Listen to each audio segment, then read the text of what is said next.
आज मैं आप लोग को 5वां अध्याय की कथा सुनाने जा रही हूँ। धुंधकारी को प्रेत योनि की प्राप्ति और उससे उद्धार। तो आइए सुनते हैं। ओम नमो भगवते वासुदेवाय।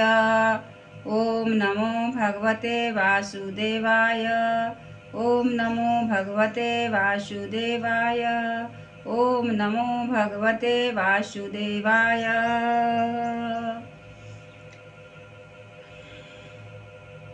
सूत जी कहते हैं कि शौनक जी पिता के वन चले जाने पर एक दिन धुंधकारी ने अपनी माता को बहुत पीटा और कहा, बता धन कहाँ रखा है, नहीं तो अभी तेरी लुआठी जलती लकड़ी से खबर लूंगा।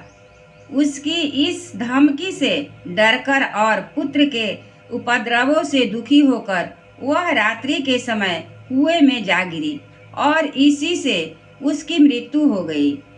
जोगनिष्ठ गोकर्ण जी तीर्थ यात्रा के लिए निकल गए। उन्हें इन घटनाओं से कोई सुख या दुख नहीं होता था, क्योंकि उनका न कोई मित्र था न कोई शत्रु। धुंधकारी 5 वेश्याओं के साथ घर में रहने लगा। उनके लिए भोग सामग्री जुटाने की चिंता ने उसकी बुद्धि नष्ट कर दी और वह नाना प्रकार के अत्यंत क्रूर कर्म करने लगा। एक दिन उन उल्टाओं ने उससे बहुत से गहने मांगे। वह तो काम से अंधा हो रहा था। मौत की उसे कभी याद नहीं आती थी। बस उन्हें जुटाने के लिए वह घर से निकल पड़ा। वह जहाँ तहाँ से बहुत सा धन चुरा कर घर लौट आया तथा उन्हें कुछ सुंदर वस्त्र और आभूषण लाकर दिए। चोरी का बहुत माल देखकर रात्रि के समय स्त्रियों ने विचार किया कि यह नित्य ही चोरी करता है, इसलिए इसे किसी दिन अवश्य राजा पकड़ लेगा। राजा यह सारा धन छीनकर इसे निश्चय ही प्राण दंड देगा। जब तक एक दिन इसे मारना ही है, तब हम की ही धन की रक्षा क्यों गुप्त रूप से इसको क्यों न मार डालें। इसे मारकर हम इसका माल मता लेकर जहाँ कहीं चली जाएंगी। ऐसा निश्चय कर उन्होंने सोए हुए धुंधकारी को रस्सियों से कस दिया और उसके गले में फांसी लगाकर उसे मारने का प्रयत्न किया। इससे जब वह जल्दी न मरा तो उन्हें बड़ी चिंता हुई। तब उन्होंने उसके मुख पर बहुत से दहलते अंगारे डाले। इससे वह अग्नि की लपटों से बहुत छटपटाकर मर गया। उन्होंने उसके शरीर को एक गड्ढे में डालकर गाड़ दिया। सच है, स्त्रियां प्रायः बड़ी दुस्साहसी होती है। उनके इस कुकृत्य किसी को भी पता न चला। लोगों के पूछने पर कह देती थी कि हमारे प्रियतम पैसे के लोभ में अब की बार कहीं दूर चले गए हैं, इसी वर्ष के अंदर लौट आएंगे। बुद्धिमान पुरुष को दुष्टा स्त्रियों का कभी विश्वास न करना चाहिए। जो मूर्ख इनका विश्वास करता है उसे दुखी होना पड़ता है। इनकी वाणी से अमृत के समान कामियों के हृदय में रस का संचार करती है, किंतु हृदय छुरे की धार के समान तीक्ष्ण होता है।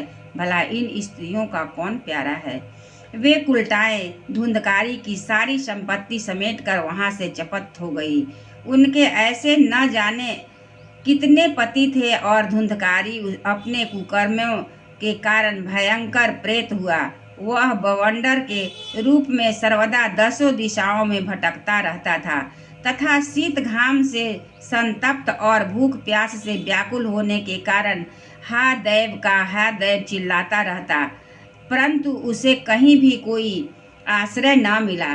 कुछ काल बीतने पर गोकर्ण भी लोगों के मुख से धुंधकारी की मृत्यु का समाचार सुना। तब उसे अनाथ समझकर उन्होंने उसका गया जी में श्राद्ध किया और भी जहाँ तहाँ वे जाते थे उसका श्राद्ध अवश्य करते थे।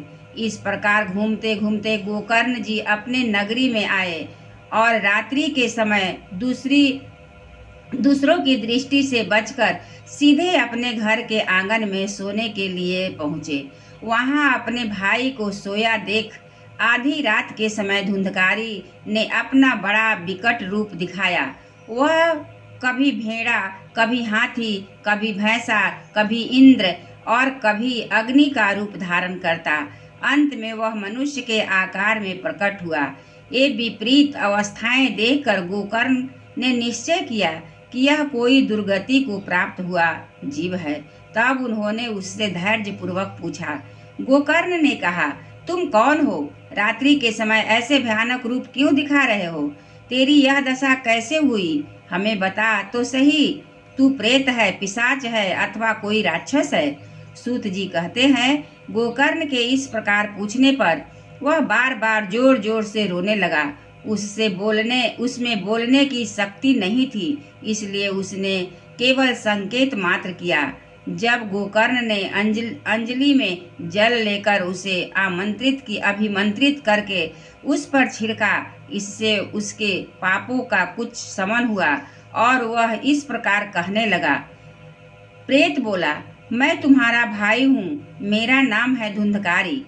मैंने उस अपने ही दोष से अपना ब्राह्मणत्व नष्ट कर दिया। मेरे कुकर्मों की गिनती नहीं की जा सकती। मैं तो महान अज्ञान से चक्कर काट रहा था। इसी से मैंने लोगों की बड़ी हिंसा की। अंत में उल्टा स्त्रियों ने मुझे तड़पा तड़पा कर मार डाला। इसी से अब प्रेत जोनि में पड़कर यह दुर्दशा भोग रहा हूँ। अब दैववश कर्म फल का उदय होने से मैं केवल वायु भक्षण करके ही भी जी रहा हूँ। भाई, तुम दया के समुद्र हो, अब किसी प्रकार जल्दी ही मुझे इस जोनि से छुड़ाओ। गोकर्ण ने धुंधकारी की सारी बातें सुनी और तब उससे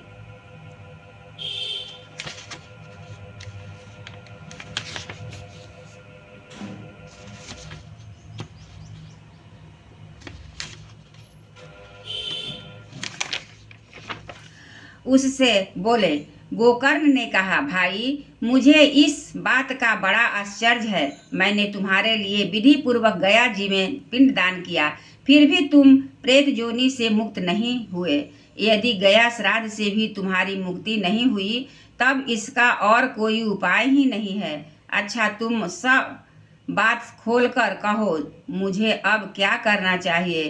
प्रेत ने कहा, मेरी मुक्ति सैकड़ों गया श्राद्ध करने से भी नहीं हो सकती।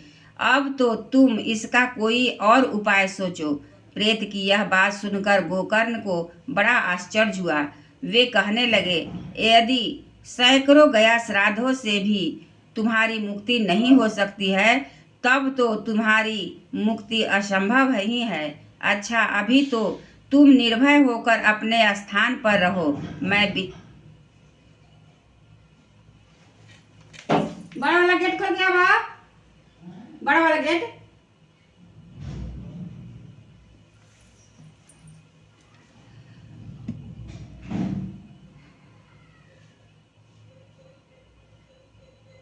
अच्छा, अभी तुम निर्भय होकर अपने स्थान पर रहो। मैं विचार करके तुम्हारी मुक्ति के लिए कोई दूसरा उपाय करूंगा। गोकर्ण की आज्ञा पाकर धुंधकारी वहां से अपने स्थान पर चला गया। इधर गोकर्ण ने रात भर विचार किया, तब भी उन्हें कोई उपाय नहीं सूझा। प्रातः काल उनको आया देख लोग प्रेम से उनके पास मिलने आए। तब गोकर्ण ने रात में जो कुछ जिस प्रकार हुआ था वह सब उन्हें सुनाया।